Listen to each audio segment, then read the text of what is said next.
The night I begged her not to lock the door, the air was thin and sharp, like something had been cut open. I stood on the front porch with my hospital bracelet still on, holding a plastic bag of prescriptions and my wallet. The porch light was off, but I could see her backlit in the upstairs window, holding Daisy, our old shepherd mix, like a child. She didn't wave, didn't open the window, just stood there still as bone. The lock turned the moment I touched the handle. A soft metallic click, but it might as well have been a gunshot. I knocked once, then again. "Emma," I said, not loud, not angry, just tired. I'd been discharged 3 hours earlier from St. Vincent's after a minor cardiac event, that's what they called it. I'd driven home in my truck thinking maybe she was scared. Maybe she didn't know how to deal with it. Maybe we'd sit on the couch, say nothing, and Daisy would curl up between us like she always did. I knocked harder. My shoulder leaned into the door like it might dissolve beneath me if I just wished hard enough. "Emma, please, nothing." The porch light flicked on after 10 minutes. I thought it meant hope. Instead, it meant visibility. A sheriff's notice stapled to the wood paneling right next to our wedding wind chimes came into view. I read the word eviction twice before my knees bent. Not to kneel, not to fall, just bend, like a tree trunk softening under rot. I shouted her name. That time it was loud. No one answered. Daisy barked once, a low, confused sound. Then silence. I circled the house. Every window was closed. The garage padlock had been changed. The backyard gate had a new latch. The red roses I'd planted for our 7th anniversary had been cut down, not trimmed, dug out entirely. In their place was loose, rocky soil and a metal rake leaning against the fence. The earth looked wounded. I sat on the cold concrete step until the sun dropped. Then I moved to the truck, wrapped an old hoodie around my shoulders, and locked myself inside. It wasn't even that I thought she'd come out. It was the stray chance someone might see me like that, hunched and ghostly outside my own house, and I couldn't bear it. That night, I slept maybe 20 minutes in total. The seat didn't recline right. My body kept twitching like it had forgotten how to rest. I woke at one point, gasping my chest-tight fingers, digging into the steering wheel. I checked my pulse, normal, or close enough. I opened the glove box. There was a crushed protein bar, a dog leash, and the emergency contact form from the hospital. Under next of kin, I had written her name. At 6:12 a.m., I walked back up to the porch. The sheriff's notice was still there. The wind had curled one corner, flapping softly like it was mocking me. I knocked again, this time with my forehead pressed against the door. "Emma, I don't know what's going on," I whispered, "but please, I need a shower. I need socks. I need to see Daisy." There was a rustle upstairs, footsteps. A window opened above me. I didn't look up, I couldn't. Then I heard her voice for the first time in 2 days. "I told you not to come back." The words floated down like dust, like a thing said so often it no longer held heat. I blinked. The sound hurt more than the words themselves. "I live here," I said. "I'm your husband." She was quiet for a long time, then not anymore.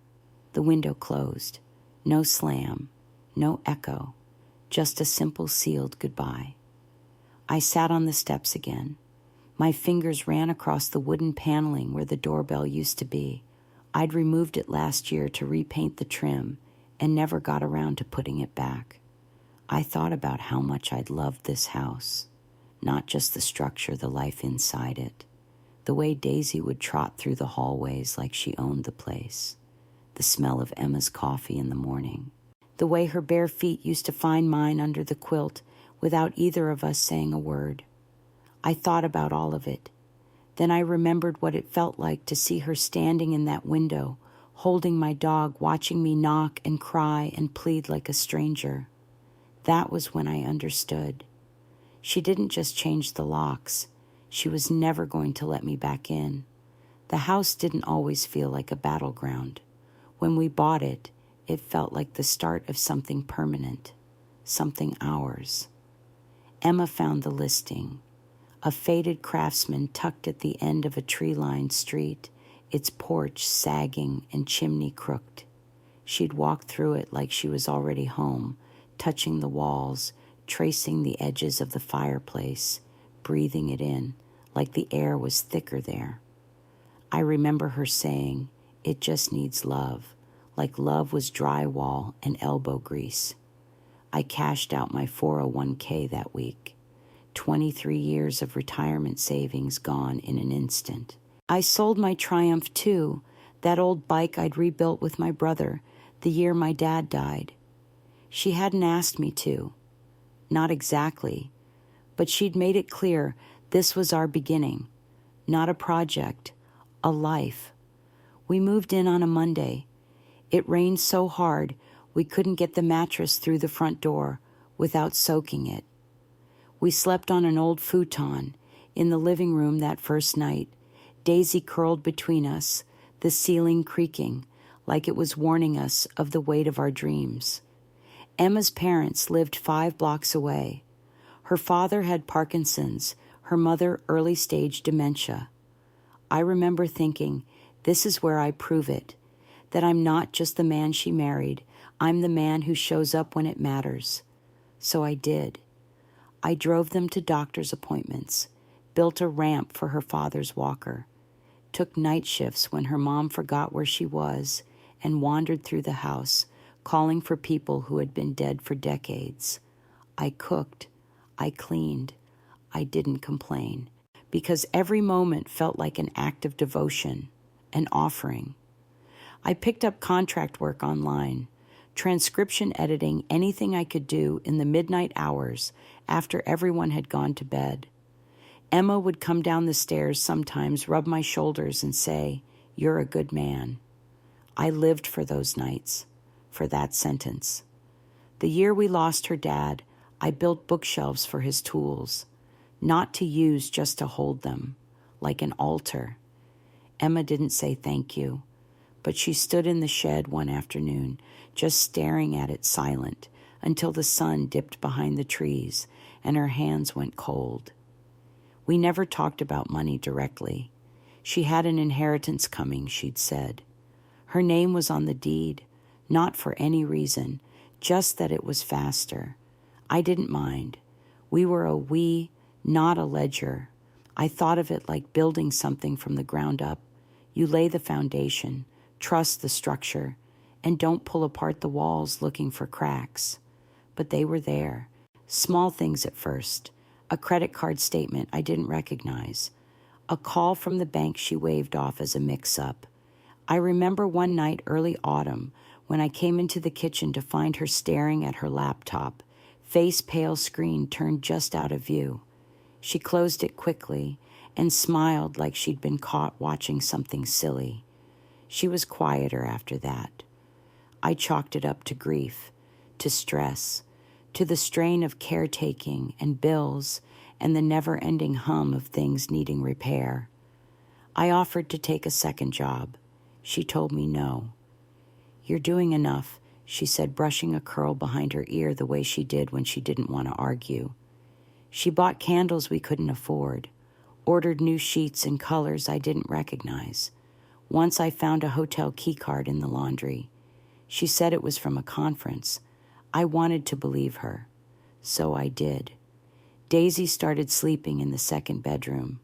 Emma said it was because of her snoring, but I noticed the door always stayed shut now, locked from the inside. I remember laying in bed one night, listening to the low hum of voices from behind that door. Not words, just tones, muffled but unmistakably human. I never asked. Instead, I told myself things fall apart, that marriages aren't fairy tales, that maybe if I just worked harder, stayed quiet longer, loved better, it would all go back to how it was. I stayed up late fixing the broken porch rail. I made her favorite risotto. I booked a weekend trip for the two of us to the lake, even though I could barely afford gas. She canceled last minute, said she had a migraine. I went alone, sat on a dock in the rain, and counted the ripples until I forgot what I was trying to feel. The irony is, I thought I was saving us. I thought I was the anchor holding it all together. But you don't realize, until it's too late, anchors don't stop ships from drifting. They just keep you from noticing how far you've already gone. It wasn't a crash, not a bombshell or an affair revealed in screaming. It was quieter than that, more insidious, like waking up and realizing your house has been filling with gas for months. The warmth between us went first. Little things. She stopped humming in the mornings. Her coffee sat longer on the counter before she drank it. When I kissed her forehead, she didn't lean in. She didn't pull away either. She just let it happen like a fly landing on her skin. She used to text me grocery lists with little hearts at the end.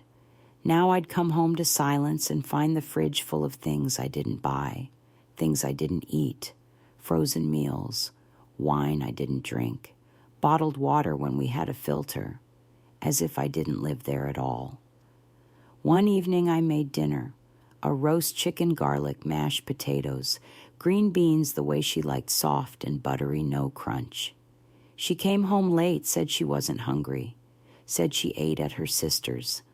I nodded. But later, when I took out the trash, I found a brown paper bag in the bin. Thai takeout, 2 containers, a fork still crusted with peanut sauce. She started locking her phone. The ringer was always off. I'd see her smile at it sometimes, a small private smile, the kind I hadn't seen in months.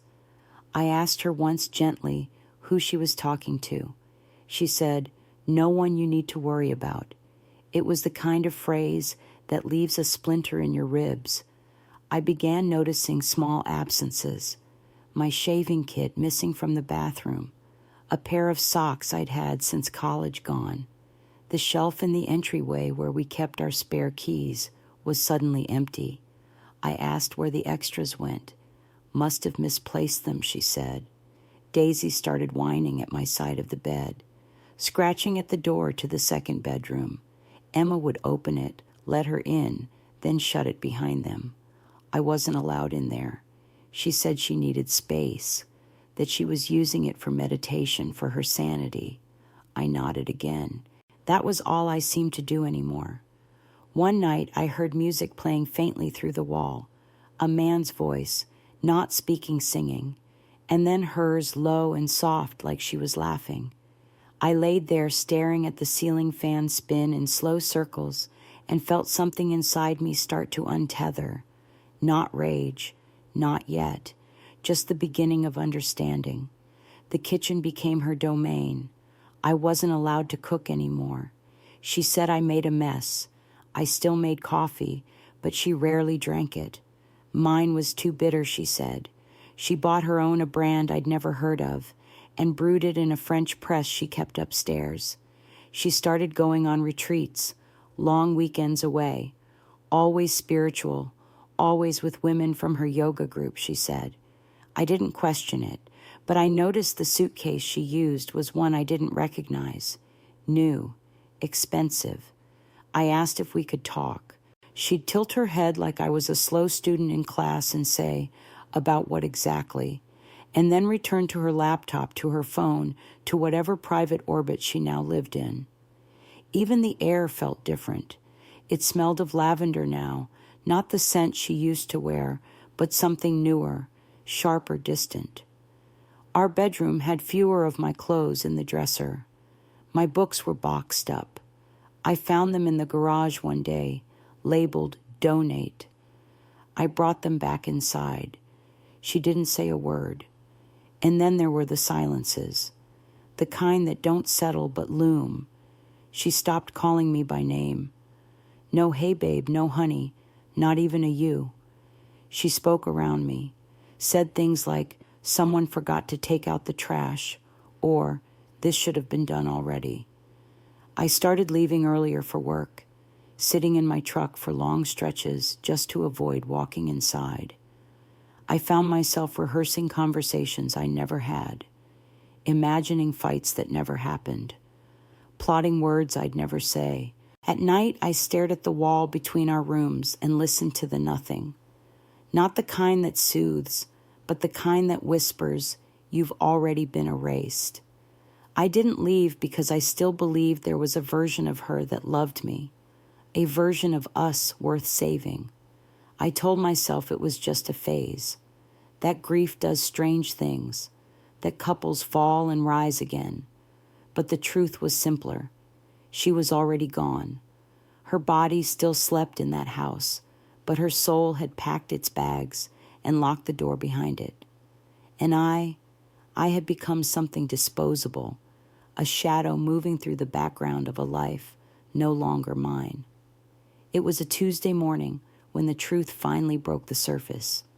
I was making coffee, not for her, just for me.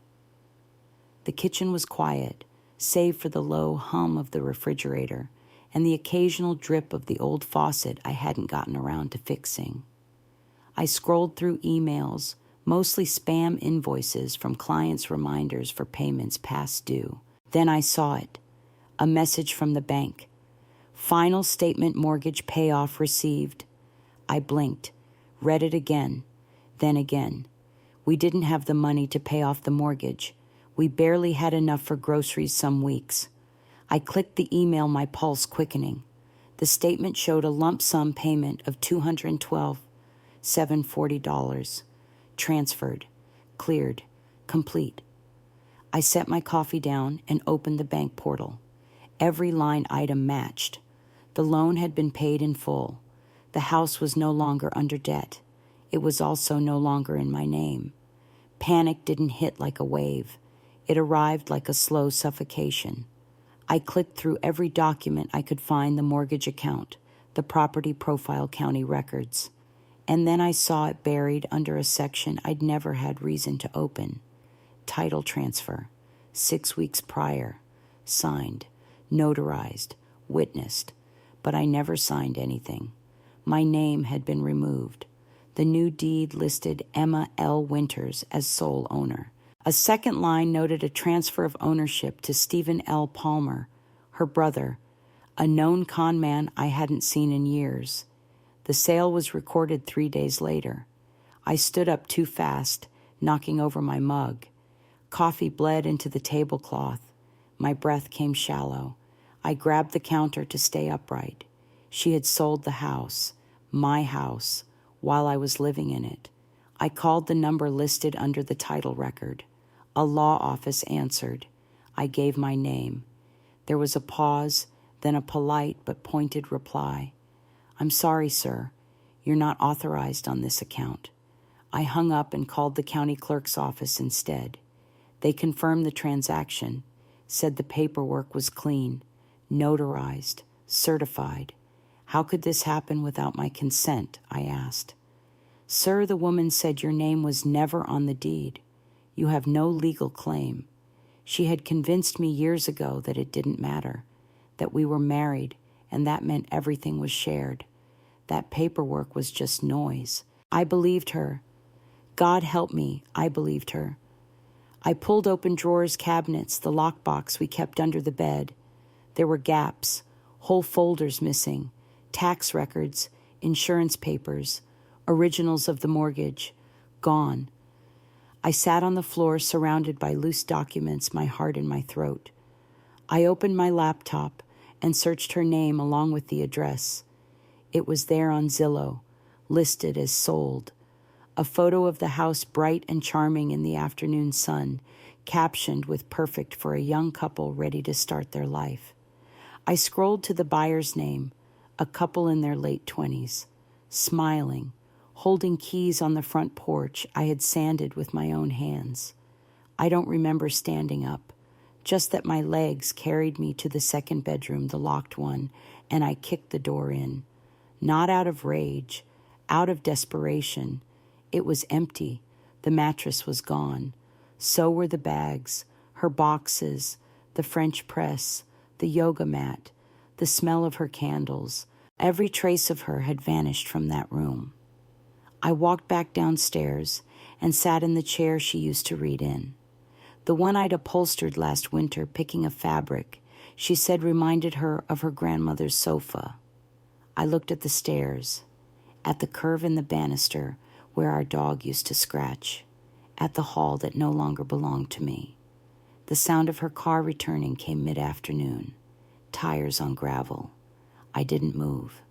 The door opened. She stepped inside, sunglasses on, phone in hand. We locked eyes. There was no guilt in her face, no panic, just annoyance. "You're still here," she said. I stood, quietly, held out a printed copy of the title documents. She glanced at them, unimpressed. "You forged my name," I said. My voice didn't rise. She shrugged. "You didn't want the paperwork. Remember, you said you trusted me." I wanted to scream, to throw the pages, to cry, but I didn't. I nodded. She reached into her bag and pulled out an envelope. "You have 3 days." Inside, a hotel key card, a $100 prepaid Visa, and a note that said in her handwriting, "I hope you land on your feet. 3 days." I walked out without another word. I didn't look back. I didn't cry. I didn't break anything. I just drove. Because some betrayals don't need to be punished. They punish themselves. The thing no one tells you about betrayal is how quiet it is after, not in the world in you, like someone switched off the color in your mind. I drove for 6 hours without music, without speaking, without thinking anything that made sense. Just lines on asphalt exits I didn't take, and the echo of her words, "You're still here." I checked into the motel with the key card she gave me, room 207. It smelled like bleach and burnt toast. The carpet was sticky, the remote didn't work, but there was a bed, a door that locked, and silence the kind that doesn't ask questions. I stayed there for all 3 days, didn't call her, didn't call anyone. I opened my phone once to look at a photo of Daisy, her eyes cloudy with age, still full of that dumb, endless loyalty. I wondered if she missed me, if she waited by the door, if she noticed the difference in how Emma touched her, fed her. I wondered who walked her now. I didn't try to get her back. Not then. I spent those days thinking of all the ways I might fight back. Lawyers, fraud claims, small claims court. I ran through it in my head like a chess match, imagining Emma on a stand, caught in her lies, forced to admit what she did. But even as I built the fantasy, it crumbled. Because the truth is, she didn't care. There was no remorse to exploit, no shame to drag into the light. I wasn't her victim. I was just her problem solved. On the 3rd morning, I left the motel early and drove back to the house. Not to enter, not to reclaim, just to see it one last time. It looked smaller than I remembered, like it had been shrinking while I lived inside it. There were moving boxes on the porch, laughter inside the new couple settling in. A man with a paint-stained t-shirt stepped out, saw me parked across the street. He smiled and waved, thinking I was a neighbor. I didn't wave back. I drove to the post office and mailed her a single envelope. No return address. Inside, I placed the last photo of us together, taken 6 months before it all fell apart. We were sitting on the back steps, Daisy between us, her head in Emma's lap, my arms slung around Emma's shoulders. We looked like people in love. Maybe we were, or maybe we were just pretending well enough to fool ourselves. I didn't include a note. Let her interpret the silence. The next day, I filed a report with the Notary Commission. I included copies of the deed, the forged signature. I didn't expect justice. I just wanted the lie documented somewhere. I also called Animal Control, reported Daisy as missing, gave them my ownership records, her chip registration, vet bills. It was petty, maybe, but it was also true. She was mine, and I had not agreed to give her up. 2 weeks later, I got a call. Daisy had been found in a park across town. No leash, no collar, just her chip. I picked her up that afternoon. She limped a little now, slept more than she used to. But when she saw me, she barked once and then pressed her head into my chest like no time had passed at all. I didn't ask how she got there. I didn't need to. The confrontation with Emma wasn't loud, wasn't even face to face. It was a message. She sent it the day after I picked up Daisy. 3 lines. You made your point. Congratulations. Hope you're happy. I deleted it without replying. There was no satisfaction in that. Just a quiet certainty. She was never going to say sorry, and I was done waiting for her to. Some losses are meant to stay buried, not out of cowardice, but because the digging costs more than the truth is worth. I didn't want revenge. I wanted a life that didn't include her. I found the cabin by accident, a listing buried at the bottom of a classifieds page, no photos, just a line of text, 1-bedroom unfinished cabin edge of forest. Cheap, quiet, that was enough. It sat about 2 hours north off a gravel road, surrounded by pine and silence. The roof sagged, the pipes groaned, and the porch leaned slightly to one side, like it had arthritis. But the air smelled like cold bark and wet leaves, and when I stepped inside, I heard nothing but my own breath. It was perfect.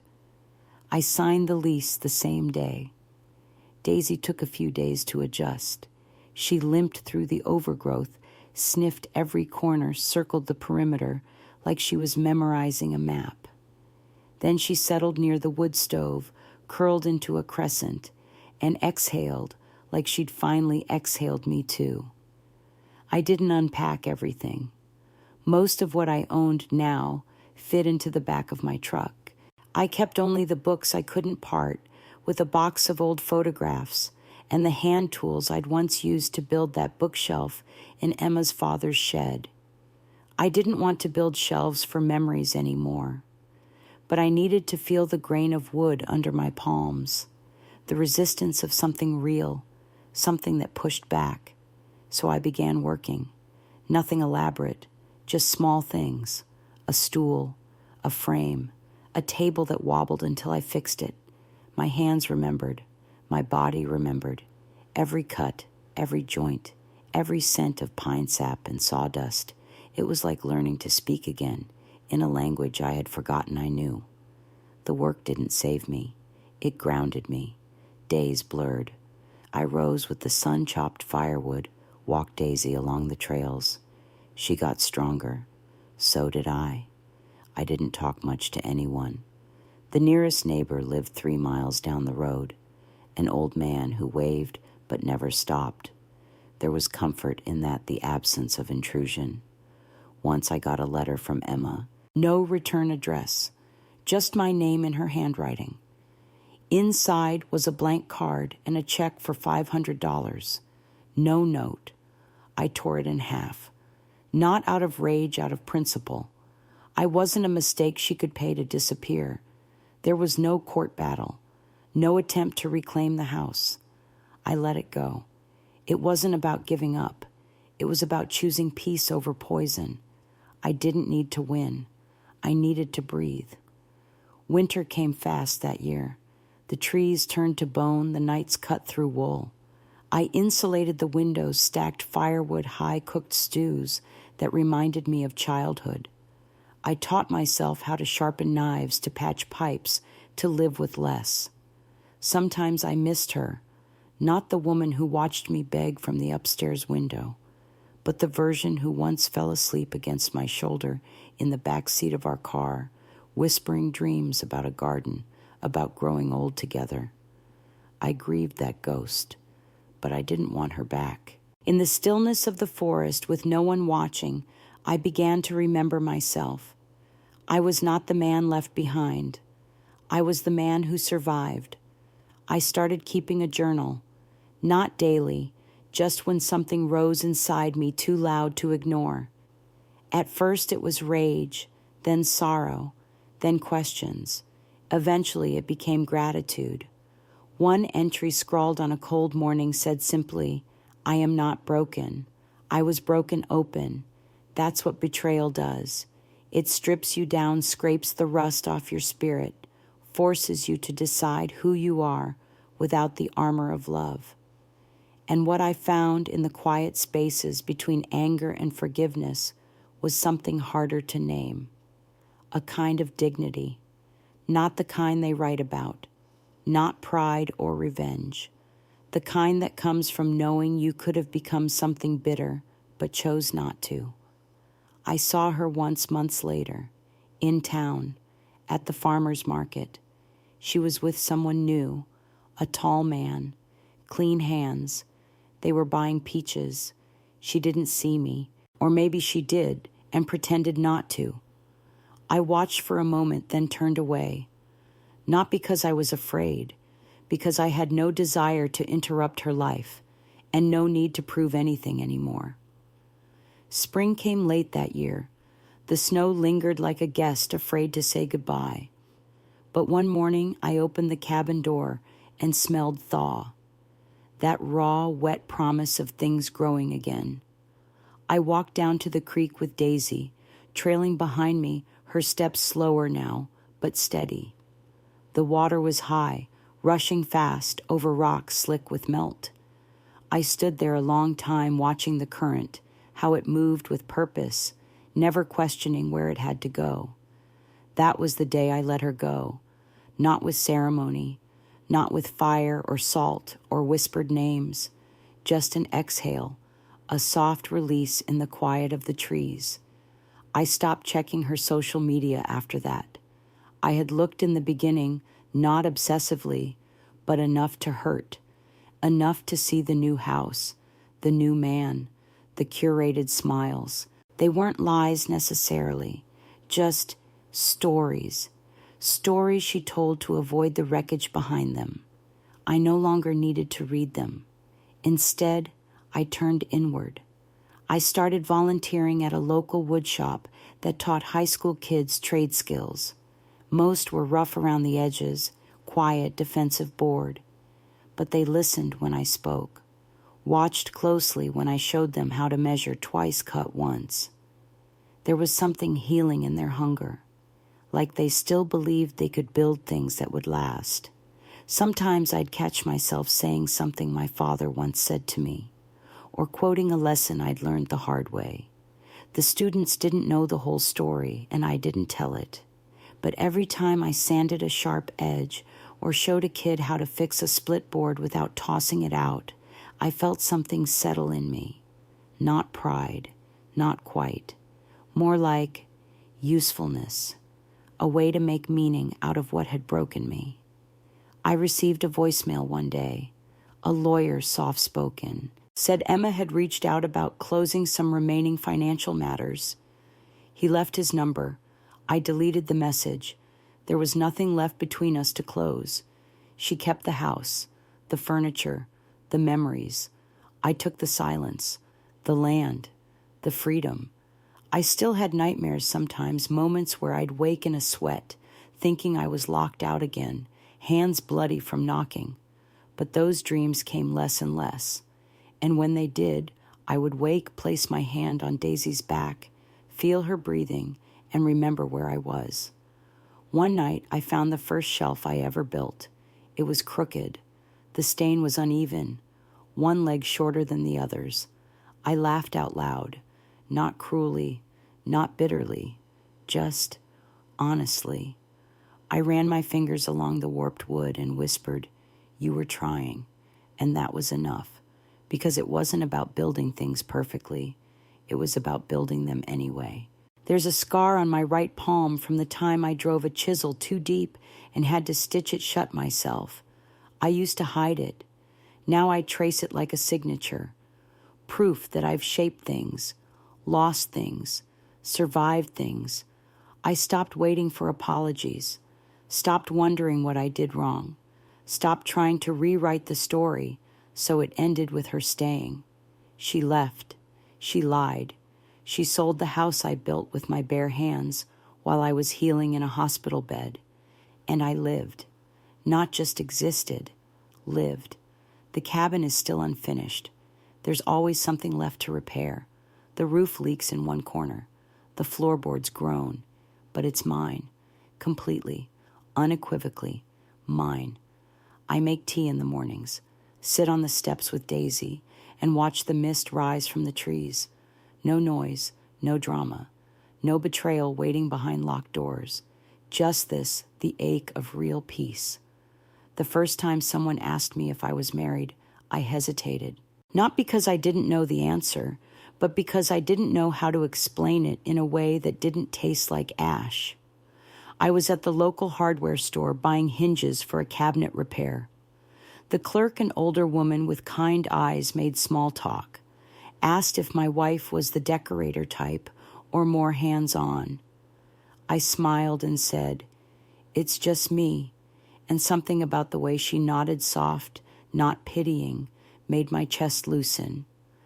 I'd gotten used to answering that question differently, used to the way people's eyes shifted when I said divorced, or worse, she left. But now I just said what was true. It's just me. The simplicity of it felt like a kind of freedom. I started going into town more, not for company, just to feel the world again.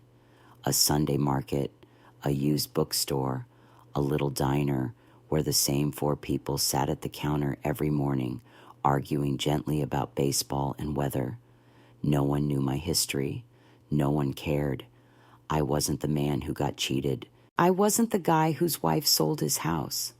I was just the quiet one who tipped well, wore flannel year-round, and smelled like cedar. Sometimes I caught glimpses of Emma in strangers, the turn of a head, the cadence of a laugh. Once a woman with her same shade of auburn hair passed me on the trail.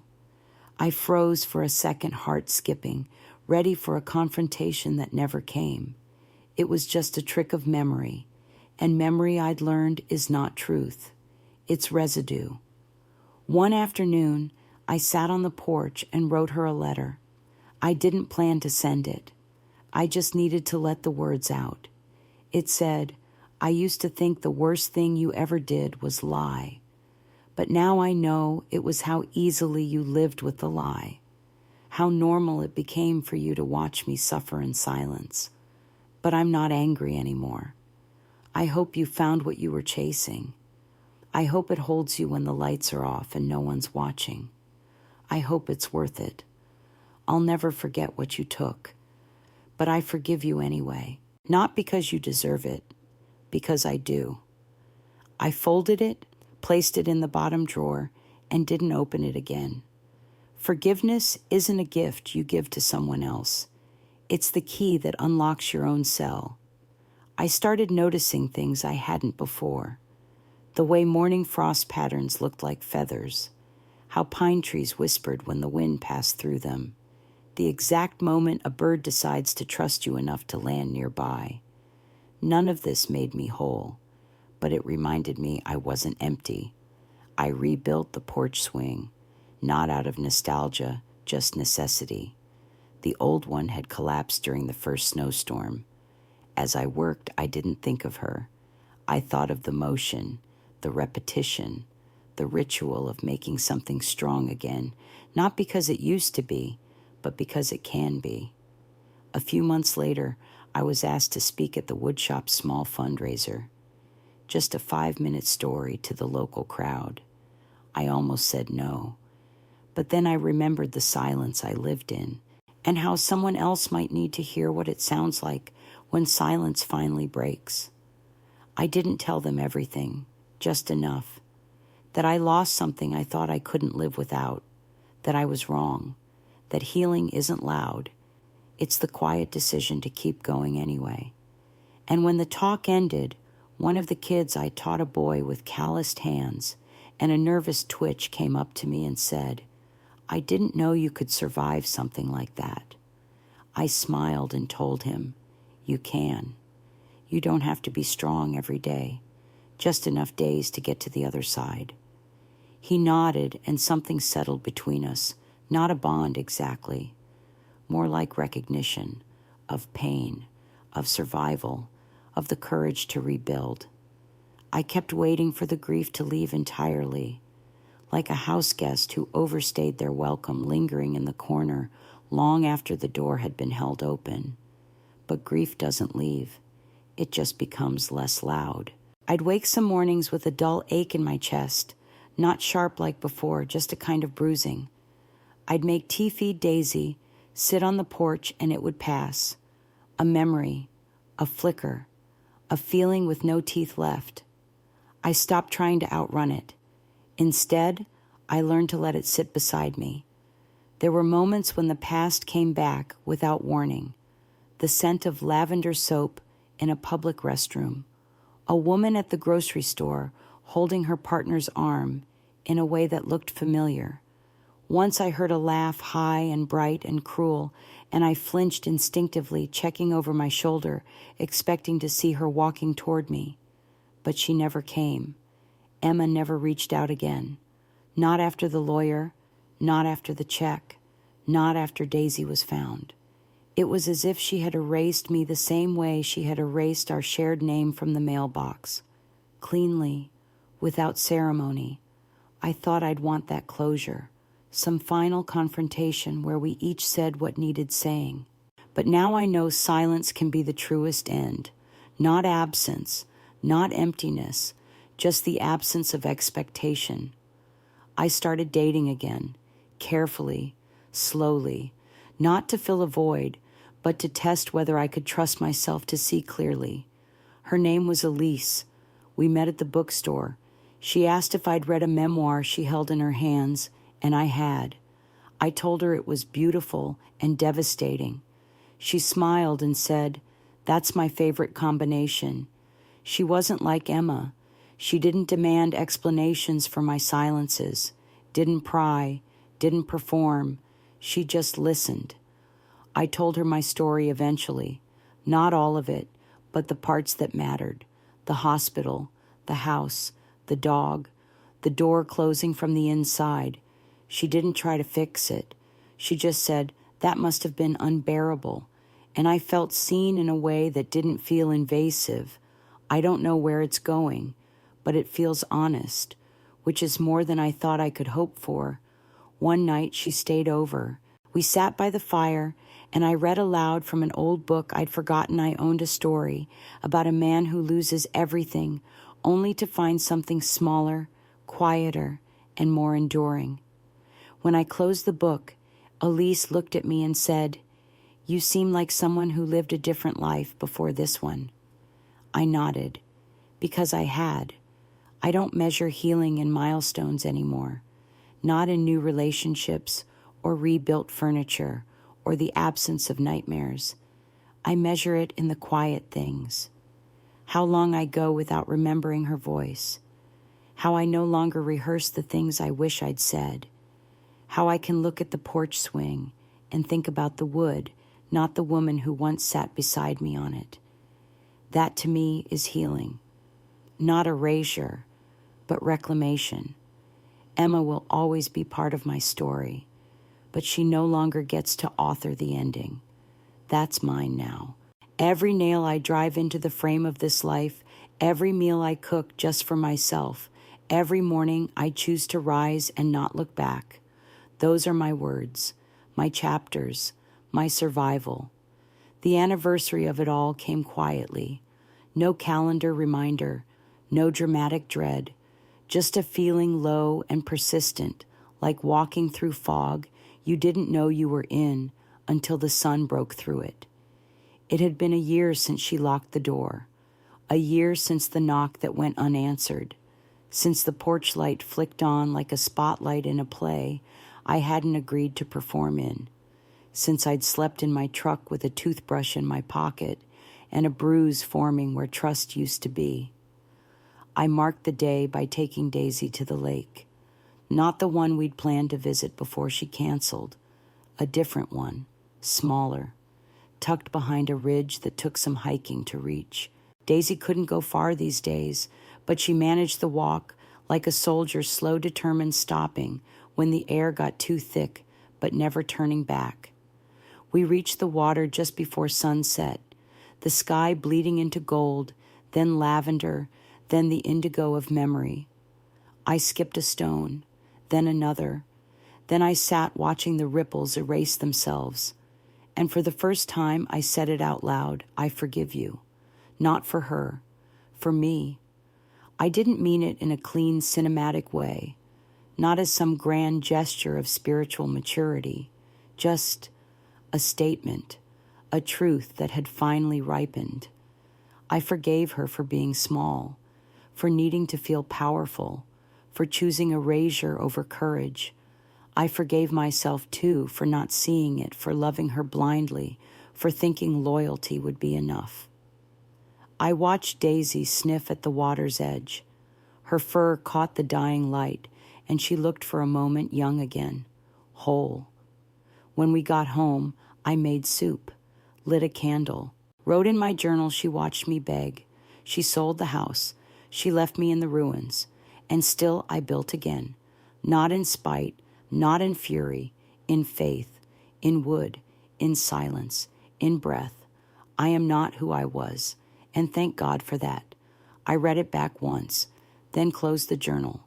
No tears, no applause, just quiet, the kind of quiet that feels earned. I've stopped asking why she did it. That question is a wound that keeps itself open, and besides, the answer doesn't change what followed. She did it because she could, because something inside her believed she was owed more than I could give, because betrayal wasn't an accident. It was a choice. And so was this to live, to begin again, to make a home not out of promises or paper, but out of firewood stacked tight against the wall, meals cooked slow breath, exhaled without flinching. To exist beyond the story she tried to write for me. Some people burn your house down. Others teach you how to rebuild with your own hands. And sometimes they are the same person. I don't hate her. I don't love her. I don't owe her anything. But I owe myself everything. So I keep building, one day at a time, one breath, one morning frost, one repaired hinge, one sharpened blade, one reclaimed self. And when I stand on the porch, I made with my own hands, coffee steaming in the cold, and Daisy pressed against my leg, I don't think of what I lost. I think of what I refused to become. Some things were never recovered. The savings, the house, the years I spent trying to convince someone not to leave me behind. But what grew in their place was something quieter, something sturdier, the kind of peace that doesn't announce itself, that just sits beside you in the stillness of a morning, nodding without words. I no longer chase endings. I no longer rewrite the past in my head like a story that might change if I just told it better. She made her choice, and so did I, to rebuild, to forgive, to remain soft even when the world demanded I harden. Some treasures had been recovered. Others more valuable still had been discovered for the first time. It wasn't the ending I'd expected. It was better, harder, clearer, more honest. It was mine. Thanks for listening. Don't forget to subscribe and feel free to share your story in the comments. Your voice matters.